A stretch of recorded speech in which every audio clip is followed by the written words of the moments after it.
Welcome to the Egyptian household.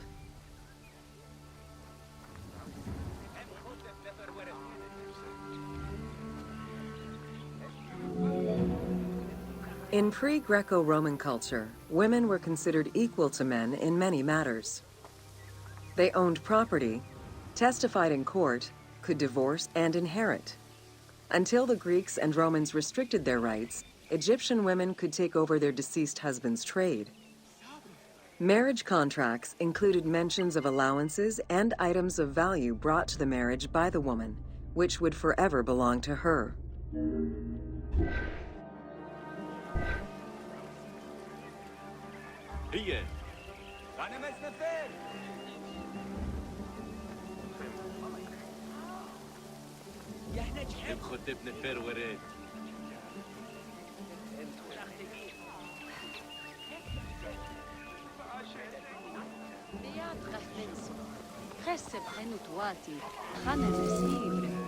Certain professions were open only to women, such as weaving or professional mourning, while others were available to both genders, including working as servants for the rich households.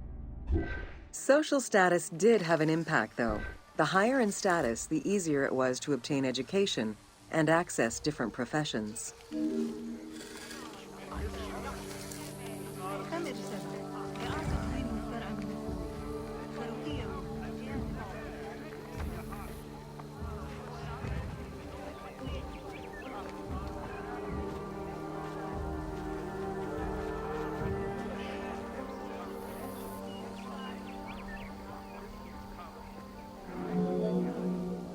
Homes were generally composed of 3 rooms. First, there was the entrance, furnished with a small bench of brick, probably intended for a statue and protective divinity. Then there was the ceremonial room, meant to receive guests. The last room was either a bedroom or kitchen.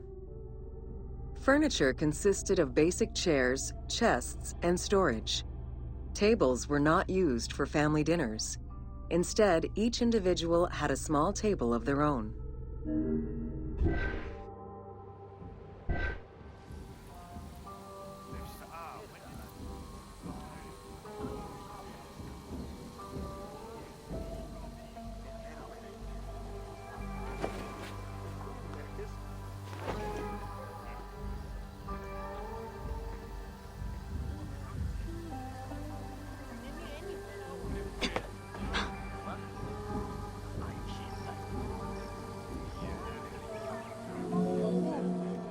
Marriages were a social contract rather than a religious construct.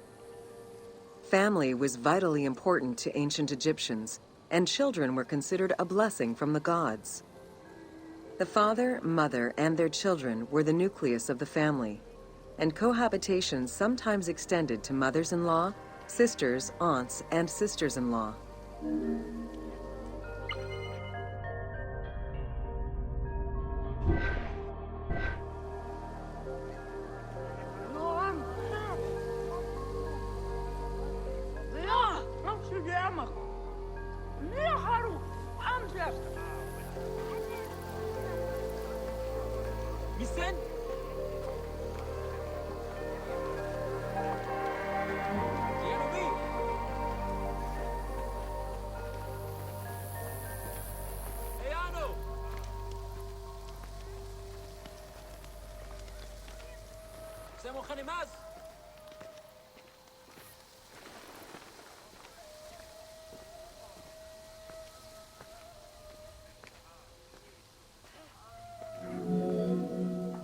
Status and wealth played a large role in the style and size of ancient Egyptian homes.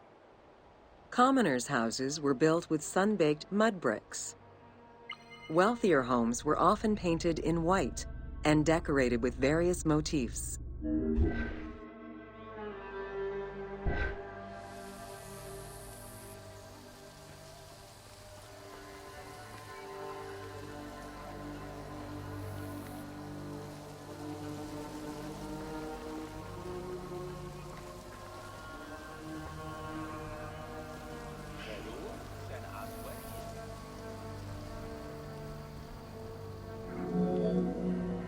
Town officials and the rich lived in mansions with numerous rooms that were luxuriously decorated. Only temples and tombs meant to last for all eternity were built with stone.